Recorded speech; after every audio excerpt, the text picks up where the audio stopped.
Q meter. A Q meter is one which measures the Q factor of a coil. So before knowing what a Q factor meter is, let us see what are test instruments. So meters and test instruments play an important role in all phases of electronics. Meters help us to determine how an electronic circuit is performing. The overall efficiency of coils and capacitors intended for RF applications is the best evaluated using Q value.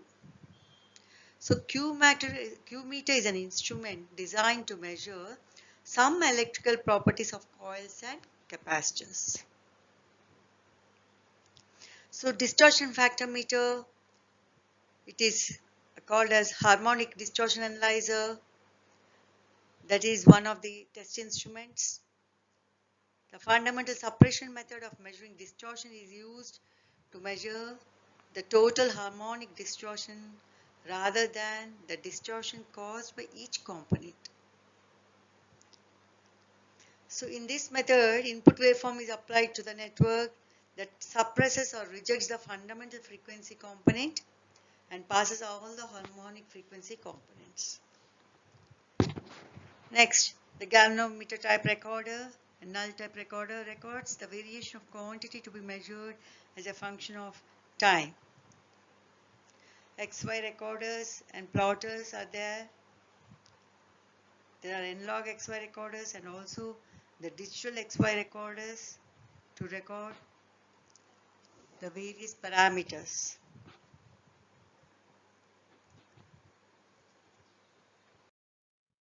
So before going to know what a Q meter is, let us know what is stray capacitance and stray inductance. Stray capacitance is unwanted capacitance in a circuit that occurs between the wiring or between the wiring and the chassis or between the components and the chassis. So this is not a physically connected capacitor. This is called as stray capacitance. So capacitance doesn't exist only within the capacitors. In fact, any two parallel wires close enough together in a circuit acts as a capacitor with air as its dielectric material. Such effects are often present within circuits.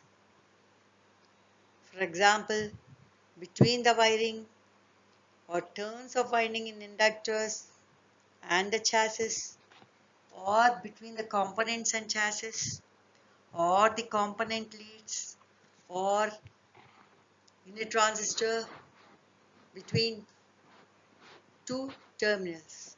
So these are all called as stray capacitances. So you're not physically connecting the components, but the effect of the capacitance and inductance are present. This unwanted capacitance is referred to as stray capacitance, and it can change the actual output of the circuit. For example, inductors that have very long leads close to each other, these leads are essentially wires. They can produce a capacitive effect. So this is the reason inductor leads must be kept short, less than 1.5 mm in length ideally, to effectively stop the capacitive effects. Designers of circuits try to minimize stray capacitance as much as possible. They do this by keeping the leads of electronic components very short and grouping components in such a way to eliminate the capacitive coupling. Of course, now the miniature components without the leads are being used. Stray inductance. Stray inductance is the unwanted inductance in a circuit that presents the components with the components with long leads such as capacitors.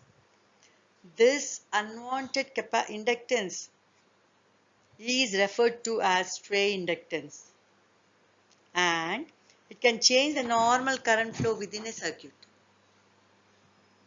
Inductance does not exist only within inductors. In fact, any wires or component leads that have current flowing through them create magnetic fields. When these magnetic fields are created, they can produce an inductive effect. Thus, wires or component leads can act as inductors if they are long enough. Such effects are often present within circuits, that is, between conductive turns of wires, traces, or components with long leads such as capacitors. So, this unwanted inductance is referred to as stray inductance, and it can change the normal current flow within a circuit. For example, capacitors that have very long leads close to each other. These leads are essentially wires, can produce an inductive effect. Even a wire wound resistor, the inductance effect will be present when the wire is wound. So designers of circuits try to minimize stray inductance as much as possible. They do this by keeping the leads of electronic components very short.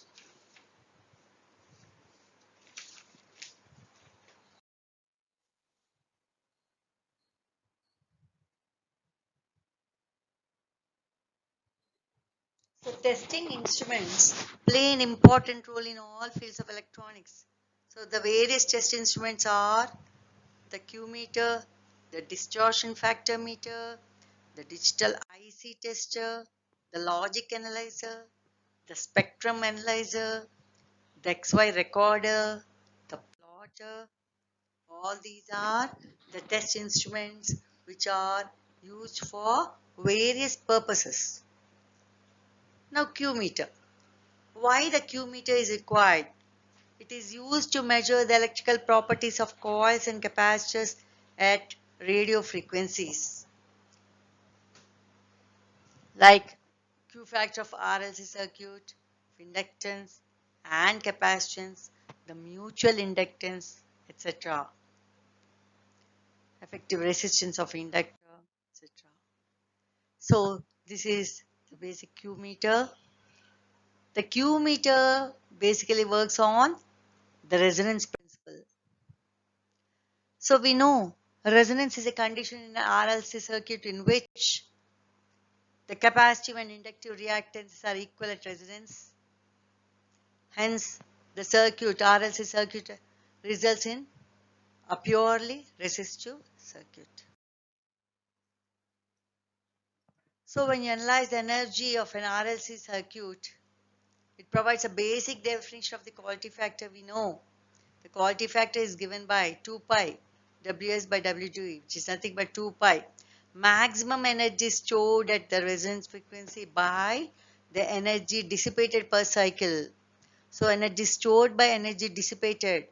This is the Q factor. So the Q factor must be high so that maximum energy is stored and minimum energy is dissipated. So it is a ratio of inductive reactance and resistance all at the operating frequency. Reactance by resistance. It is a dimensionless parameter. It is defined in terms of inductor power dissipation. Ideal inductor has zero winding resistance, hence that power dissipation is zero. So the quality factor is high. This is for an ideal inductor. But we can't design an ideal inductor with zero resistance. We can't. So practically speaking, an inductor has some loss due to the inherent resistance. The lossy inductor has high winding resistance, hence high power dissipation and low Q, because Q factor is nothing but energy stored by energy dissipated. If it has more resistance, it dissipates more energy than the energy stored, so the Q factor automatically is low. Now, the Q factor of an RL series circuit can be given as Q equals to XS by RS. This is a series circuit. XS is the reactance, RS is the resistance. So Xs we know, which is equal to 2 pi FLS divided by Rs.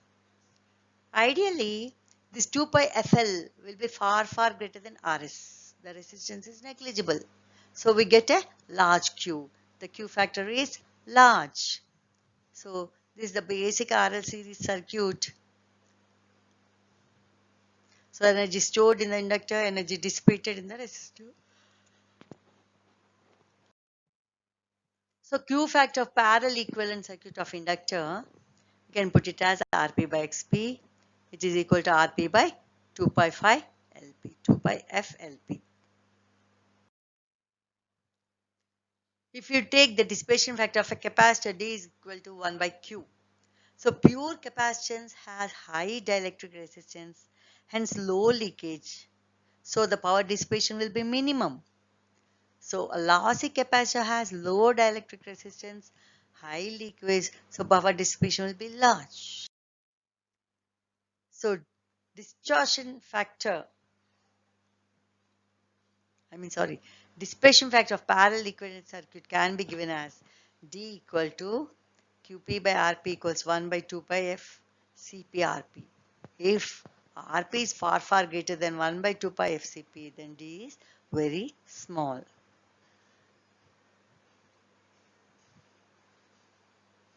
So this is a parallel equivalent circuit of R and C.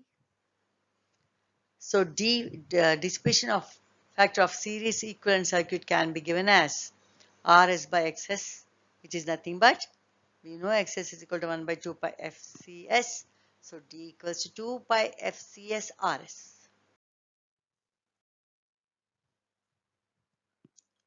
So Q meter is based on series resonance. It works on the same principle. We know the impedance of a series RLC circuit can be given as R plus j omega L plus 1 by j omega C, where j omega L is the reactance of the inductor, 1 by j omega C is the reactance of the capacitor. So which can be equated as R plus j within the brackets omega L by 1 minus omega 1 by omega C.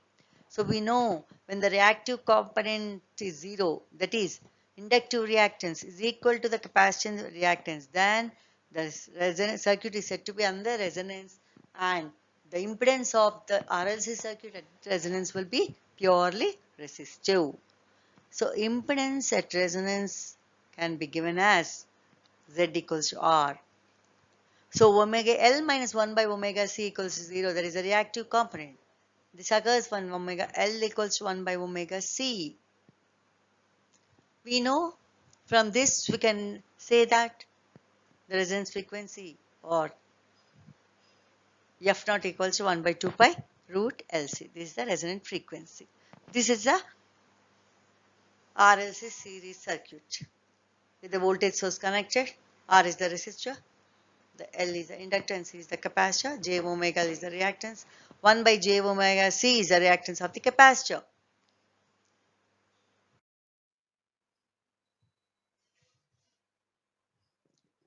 So if you measure the voltage across the inductor, then it is equal to Vm by R omega naught L equals to Q times Vm. Vc equals to Vm by Vm by R into 1 by omega C equals to Q times Vm. So Q equals to omega L by R is equal to 1 by omega C R. Now this is the circuit. Now if you measure the voltage across the inductor or the capacitor, it will be Q times the applied voltage. So you can say it to be a voltage magnifier circuit. It is magnifying the voltage Q times at resonant frequency. So that principle is used to measure the Q factor.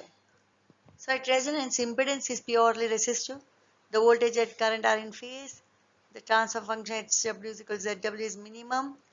You know, there is a circuit where Vx is equal to Vm at an angle theta is a voltage source. RLC connected in series. I is the current flowing through the circuit. So now in this graph, you can see the selectivity curves.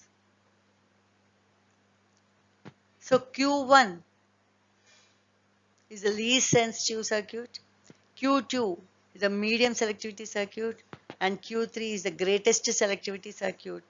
More the selectivity, narrow is the bandwidth. Less the selectivity, more is the bandwidth. That is, it is accepting range of frequencies to pass through the circuit.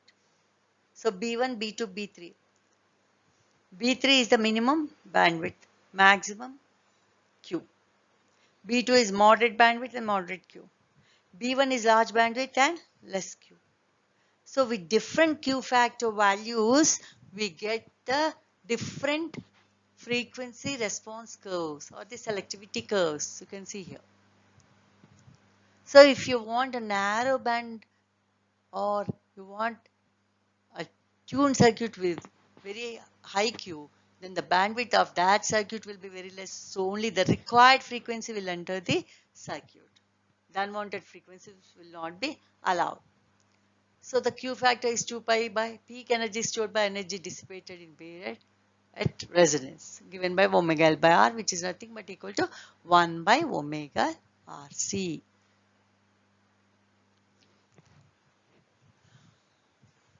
So quality factor is equals to omega naught by bandwidth. So the sharpness of the resonance is measured by the quality factor.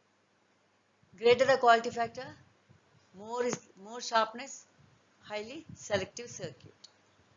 So omega naught by, that is the resonant frequency by the P. So this is the circuit diagram of a Q meter. So the overall efficiency of coils and capacitors intended for RF applications is best evaluated using the Q value. So Q meter is an instrument designed to measure some electrical properties of coils and capacitors. The working principle of Q meter is based on the characteristics of series resonance circuit, namely that the voltage drop across a coil or capacitor is Q times the applied voltage.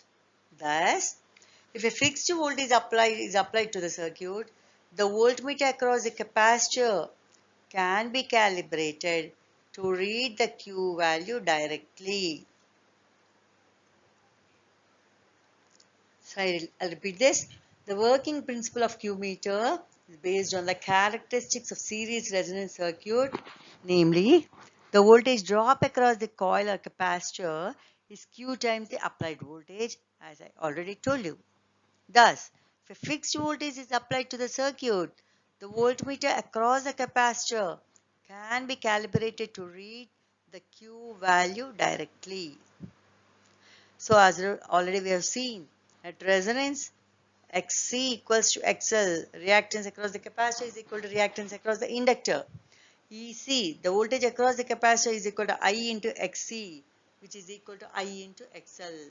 I is the current flowing through the circuit, Xc is the capacitor reactance, XL is the inductor reactance. And E is equal to I into R, where E is the applied voltage, I is the circuit current. So Q factor is defined as Q equals to XL by R or XC by R is equal to EC by E. So we can see that if the applied voltage E is maintained constant at known level, then a voltmeter across the capacitor can be calibrated directly in terms of the circuit Q value. So this is the practical Q meter circuit shown here. It consists of a wide range RF oscillator having frequency range from 50 Hz to 50 MHz. The oscillator is used as a source and it delivers current to a low value shunt resistance RSH. This is seen in the circuit. The value of this shunt is very low, typically of the order of 0.02 ohms. This shunt resistance introduces almost no resistance into the oscillatory circuit and therefore it represents a voltage source of magnitude E with this very small internal resistance. The voltage E across the shunt is measured with a thermocouple meter marked multiply Q by meter.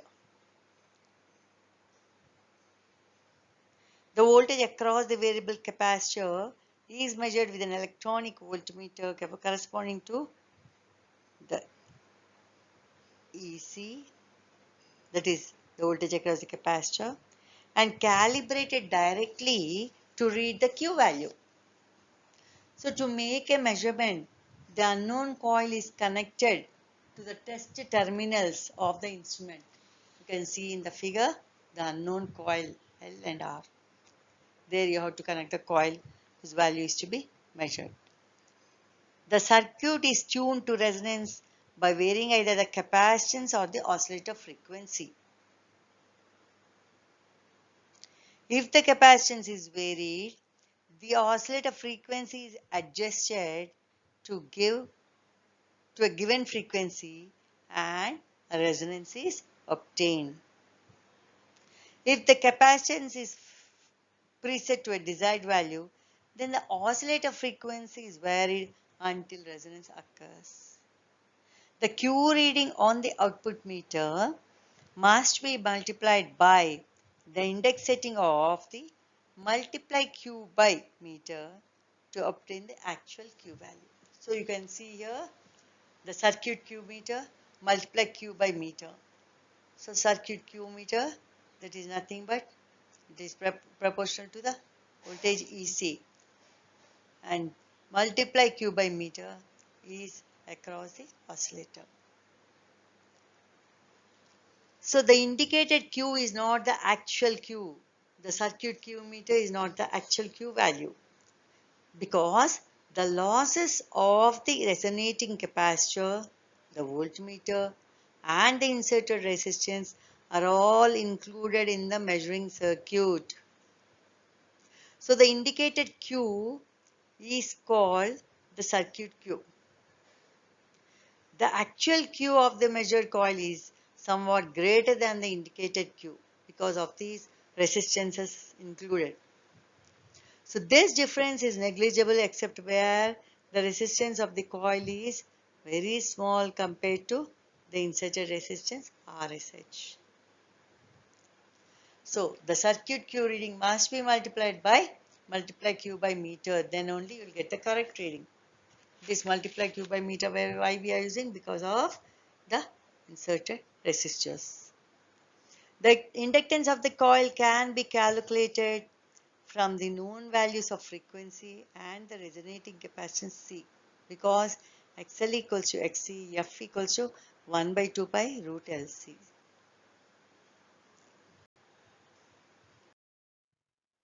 So this is a circuit of the Q meter, RF oscillator from 50 kilohertz to 50 megahertz. The shunt resistance R shunt will be of very low value of 0.02 ohms. The thermocouple meter, which is marked as multiply Q meter. Electronic voltmeter marked as circuit Q meter. So this is the construction. You are connecting the unknown coil. So unknown coil is inserted at the test input. So maintain E constant. So we know the phasor diagram. Voltage across the resistor will be in phase with the whole current. Voltage across the inductor, as shown in the figure, will be leading. Voltage across the capacitor will be lagging the current. At resonance, XL equals to XC. So I equals to E by R. Now, at series resonance, XC equals to XL, where XC is the capacitive reactance, XL is the inductive reactance. Now, E equals to I into XC equals to I into XL. So, magnification of the circuit by definition is Q. So, Q equals XL by R equals XC by R equals to EC by E. So, EC equals to Q times E. So connect the unknown coil. The capacitor or the oscillator is varied for resonance. Now note down the value on circuit Q meter and note down the value on multiply Q by meter to get the actual Q value. So the various parameters that can be measured using Q meter are: you can measure the impedance, the measurement of characteristic impedance of transmission line, the measurement of distributed capacitance, the measurement of some electrical properties of coils and capacitors. So all these are the parameters which we can measure using a Q meter. So to sum up, seeing the circuit diagram of the Q meter, the working principle of Q meter is based on the characteristics of the series resonance circuit, namely that the voltage drop across the coil or capacitor is Q times the applied voltage. Thus, if a fixed voltage is applied to the circuit, the voltmeter across the capacitor can be calibrated to read the Q value directly. So at resonance, Xc equals to XL, EC equals to IXC into IXL is equal to IXL, E equals to I into R. So the Q factor is defined as Q equals to XL by R, which is equal to XC by R, which is equal to EC by E.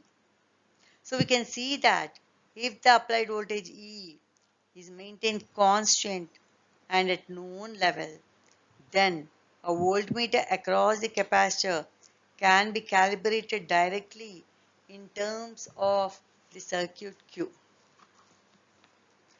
So it consists of a wide range RF oscillator having frequency range from 50 kHz to 50 MHz. The oscillator is used as a source and it delivers current to a low value shunt resistor R shunt. The value of this shunt is very low, typically of the order of 0.02 ohms. This shunt resistor introduced almost no resistance into the arbitrary oscillatory circuit. Therefore, it represents a voltage source of magnitude E with a very small internal resistance. The voltage E across the shunt is measured with a thermocouple meter multiply Q by meter. Voltage across the variable capacitor is measured with an electronic voltmeter corresponding to the capacitor voltage AC and calibrated directly to read Q. So to make a measurement, the unknown coil is connected to the test terminals of the instrument. The circuit is tuned to resonance by varying either the capacitance or the oscillator frequency. If the capacitance is varied, the oscillator frequency is adjusted to a given frequency. Resonance is obtained. If the capacitance is preset to a desired value, oscillator frequency is varied until resonance occurs. The Q reading on the output meter must be multiplied by the index setting of the multiply Q by meter to obtain the actual Q value. The indicated Q is not the actual Q because the losses of the resonating capacitor, voltmeter and inserted resistance are all included in the measuring circuit. So indicated Q is called the circuit Q. Actual Q of the measured coil is somewhat greater than the indicated Q. This difference is negligible except that the resistance of the coil is relatively small compared to the inserted resistance RSH. So the various parameters that can be measured using Q meter are the measurement of impedance, measurement of characteristic impedance of a transmission line, measurement of distributed capacitance, measurement of some electrical properties of coils and capacitors. So these are the various parameters that can be measured using a Q meter. The principle on which this Q meter works is very simple. As I told you, it works on the principle of resonance, energy stored by energy dissipated. The less resistance in the circuit, the less energy will be dissipated, more energy will be stored. So Q factor will be automatically more. So though you are not correcting the physically resistances due to the resistance which is present in the coil may affect the Q factor. So the resistance of the inductor must be low. More the inductor value, more the energy will be stored. So energy stored by energy dissipated, the Q factor will be more if the resistance of the coil is less. So this is the circuit diagram, the working and various applications of the Q meter. So as I told you, the indicated QE is equal to EC into E, that is circuit Q meter reading into multiplied by Q meter. So that is the working of the Q meter. Thank you.